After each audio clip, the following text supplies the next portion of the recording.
Muitas pessoas passam a vida tentando se sustentar em algo que fazem.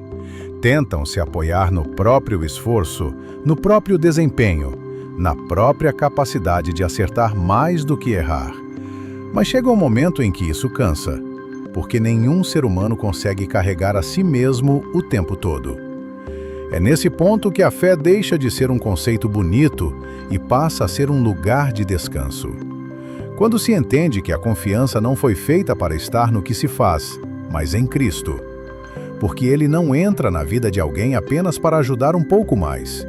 Ele se apresenta como força, como sabedoria, como sustento quando já não há mais nada que pareça suficiente. Se fosse possível enxergar a própria vida da mesma forma que Deus enxerga, muita coisa seria diferente. Muitas culpas perderiam a força. Muitos medos deixariam de comandar decisões. Porque Deus não olha para uma pessoa a partir daquilo que ela falhou em fazer, mas a partir daquilo que Ele já decidiu fazer por ela. A Bíblia mostra isso de forma muito clara, em histórias que, à primeira vista, parecem falar de outros tempos, mas, na verdade, descrevem conflitos que continuam acontecendo dentro das pessoas. Um desses exemplos é a história de Mefibosete, filho de Jonatas e neto do rei Saul. Mefibosete fazia parte da linhagem real. Existia uma herança que, por direito, estava ligada ao seu nome. Mas, por causa de tudo o que aconteceu em sua história, ele cresceu distante do palácio, longe da mesa do rei, vivendo como alguém que não se via mais como herdeiro de nada.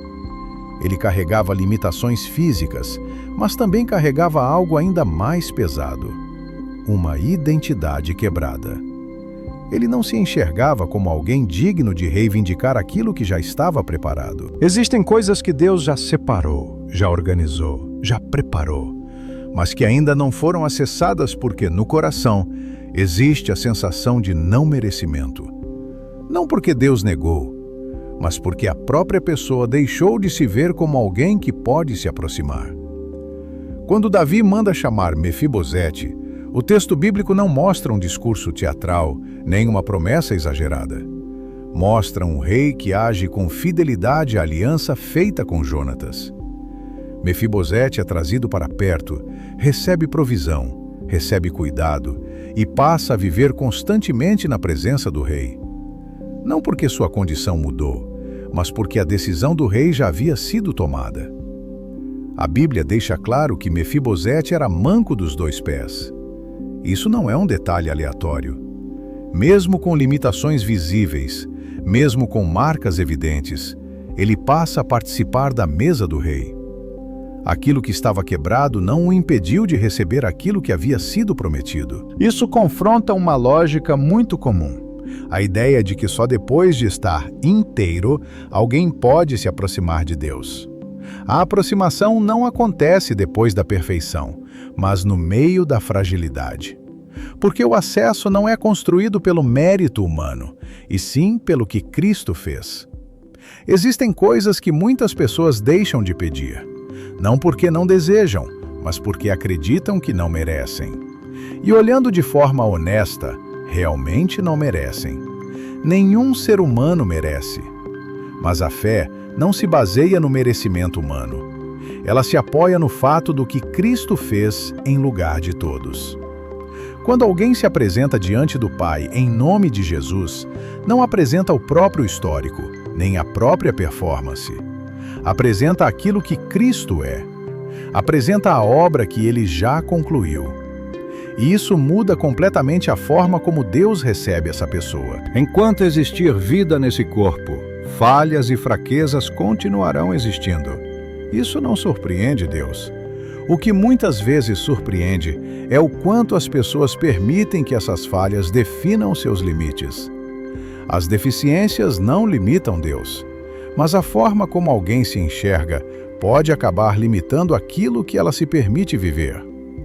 A maneira como uma pessoa se vê acaba sendo projetada para fora.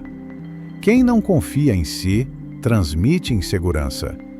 Quem se enxerga pequeno, acaba se colocando em lugares pequenos. Existe uma verdade simples e difícil de ignorar. Ninguém vai além daquilo que acredita ser possível. Por isso, a fé sempre aponta para uma mudança de perspectiva. Não se trata de negar o passado, mas de não permitir que ele dite o futuro. Falhas anteriores não determinam fracassos permanentes. Existe um ponto na vida em que a mudança começa não com circunstâncias externas, mas com uma decisão interna de assumir responsabilidade e encarar a própria história com honestidade. Coisas injustas acontecem. Feridas são reais. Dores não podem ser ignoradas. Mas Deus não desperdiça sofrimento. Ele não aprovou a dor, mas pode usar aquilo que feriu para produzir algo que cure. O perigo está em usar o que aconteceu como justificativa para permanecer preso a comportamentos que afastam daquilo que ele quer construir.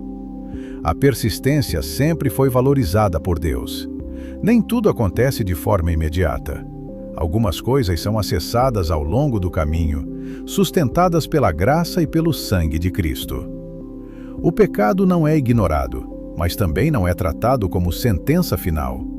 Arrependimento abre espaço para a restauração.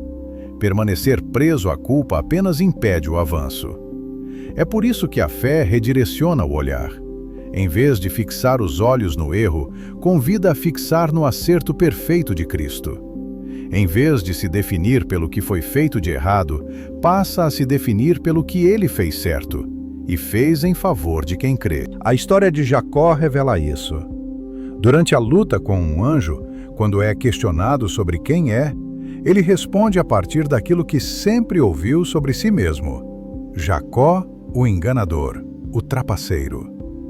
Mas Deus não encerra a história nesse ponto. Ele redefine a identidade. O nome muda porque a percepção muda. Deus não está interessado apenas em mudar situações, mas em transformar a forma como alguém se entende.